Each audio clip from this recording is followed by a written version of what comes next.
Okay, good day everyone. This is Frasers Centrepoint Trust results presentation for the first half financial year 2024 ended 31st March 2024. So you can see that financial year is a bit strange. It's from October 2023 to March 2024, right? And this presentation is dated 25th April 2024. Right, we'll look at their first half results, right? So first half gross revenue is at 172 million, NPI 124 million, right? If we exclude Changi Centrepoint, which they sold off, and Tampines 1, which is under AEI, so both are no longer contributing, right? Revenue rose 2.9%, NPI up 2.1%. Okay, so DPU is at 6.022 Singapore cents, right? Annualized is 12.044 cents. At today's price of $2.20 is about 5.5% yield.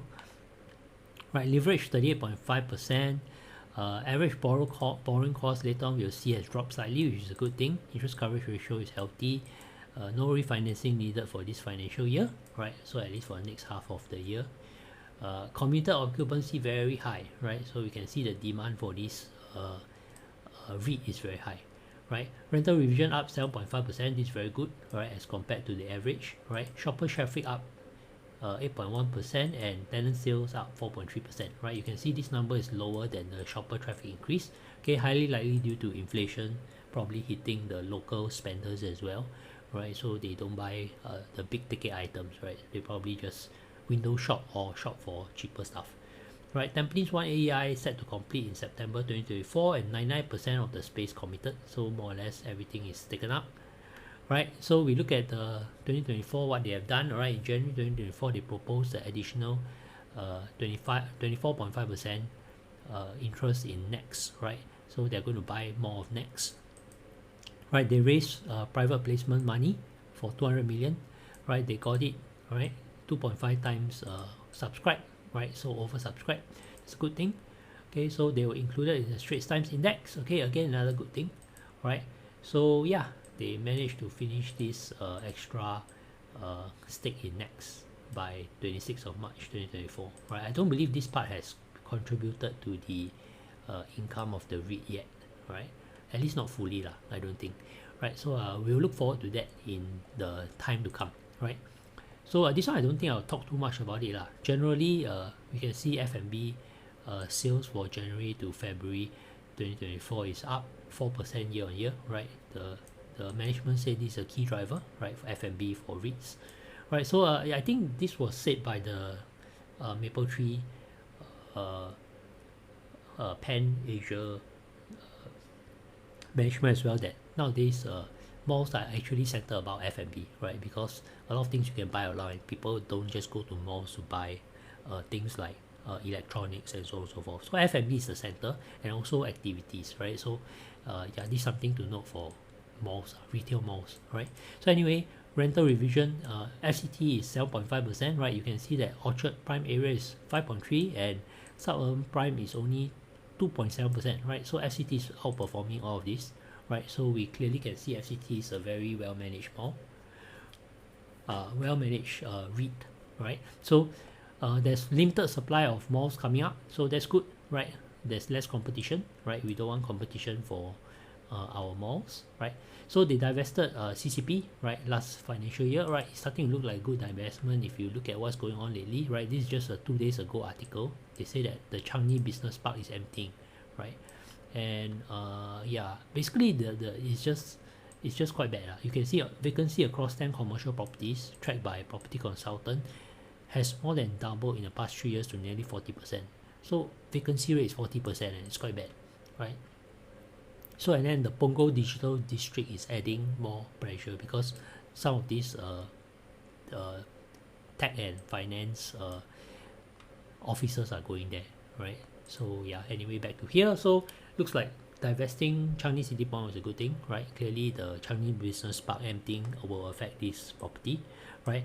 Of course, T1 is not T1 is Tampines 1, right? It's not contributing because it's undergoing AEI, right? So if we exclude them, right, then we can see that the revenue up 2.9%, NPI is up 2.1%. Of course, in reality, because without these two properties, right, we expect the real revenue and MPI to be lower, right?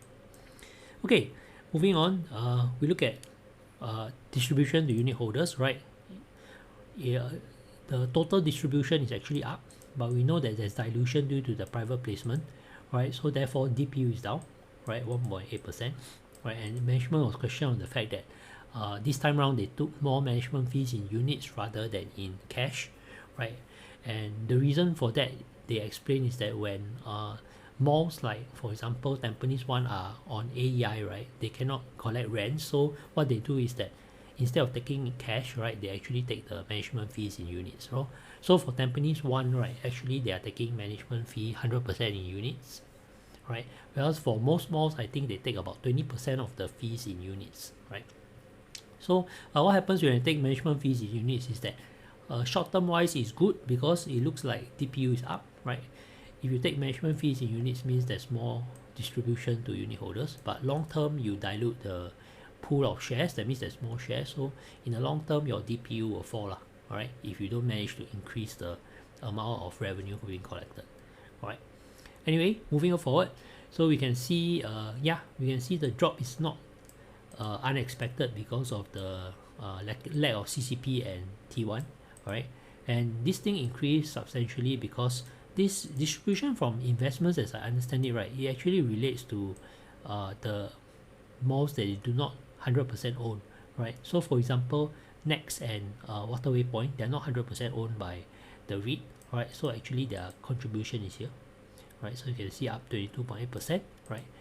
And yeah, distribution to unit holders, we say drop by 1.8%, right? But not too significant given that they divested one property in Changi City Point, right? Nothing much to say about NAV, right? I think roughly there, right? Leverage is the one we are a little bit more concerned about, but 38.5% is manageable and quite low considering they do not have perpetual securities, right? So their adjusted interest coverage ratio and interest coverage ratio are the same at 3.26, right? So this is comfortable. Average cost of debt has gone down to 4.2%, right? This is mainly due to, I think, they paid off some of their higher interest rate debt with divestments, right? So they recently divested Changi City Point, and I also believe the Hectare REIT, right? So that's why they have money to pay down some of their debts, right? They pay off the higher interest rate debt, so that's why this one went down. Management said that this one should not breach low 4%, which I would expect it won't cross 4.4%, because I think 4.5% is definitely mid 4% really. So they said you'll stay at low 4% for the rest of the financial year at least, right? Barring any unforeseen circumstances, right? The rest I won't cover, right? No refinancing this financial year, right? 15.7% in the next financial year, right? Portfolio highlights, you can see very strong across the board, right? So occupancy is all at almost 100% except for Central Plaza, which is their weakness, right? It's 93.8%. You can see the dip here, right? Tiong Bahru Plaza's revenue dropped slightly, not because of any bad reasons. It's more because they did some AEI to decrease the food court space there, right? And then they brought in Don Don Donki. They think this long term more sustainable, so this number should improve in the next report, right? Century Square looks like decently strong rental revision, right? We look at overall numbers from shopper traffic, right? Shopper traffic trend has almost reached pre-COVID levels, right? You can see it 97, 102 and 96% as compared to 2019, which was pre-COVID, right? But sales has already gone up beyond the 2019 level, right? 2019 is here. You can see that more or less it's up by 20%, right? So that's very good news, right? We can see rental revisions in general very strong. The 2 week points are White Sands, right? Which I think is competing with another mall in Pasir Ris, right? As well as Central Plaza, which is their office, right? But they said Central Plaza is only one rental revision, okay? But I don't really have very high expectations for this office, right? So yeah, I say that generally you can see that the results are very good, nothing much to complain about.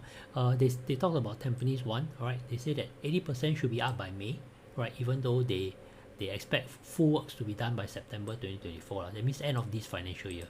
But they say 80% should be up by May, so hopefully that will help in increasing revenue in the near future, right? And they talked about all these brands that I think bring more color to this Tampines 1 area. They expect Tampines 1 to appeal to the younger crowd, right? I tried this lately, the I don't know how to pronounce this Korean cuisine, right? I think it was okay, not too bad. Right, so yeah, I think I'll skip ESR. Right, so yeah, overall, they say that they are well positioned for resilience and growth. Generally, I'm quite impressed when I listen to the management answer questions. It looks like they are they really know what they are doing. Okay, so yeah, the acquisition of Next, the additional 24.5% of Next, to make full contribution from second half 2024 onwards. So we look forward to this, right? This should help improve revenue. And for Tampines 1, right, to be completed by end of this financial year, but hopefully you can see 80% should be done by May lah. So I think second half of the FY they should make some contributions as well. They expect this to get 7 to 8% increase in rental revision, right? And yeah, as mentioned earlier, they said Tampines 1 is more or less to attract the younger crowds, right? So there was some question on Next AEI, right? So they plan to do some AEI on Next, right? About 10% of the floor space, right? To shift some car park space to shopping space, I believe, right? But I think this is going to take some time lah. So I don't think this is in the near future. As I understand it, from what I heard, is 15 to 18 months later, right? So yeah, I don't think I will say too much more about this REIT, except that it's a stable REIT. I think well managed by its management. Quite so far, looking at what they have been doing, I think they really know what they're doing, right? So yeah, again, as always, none of this financial advice, and thank you for listening.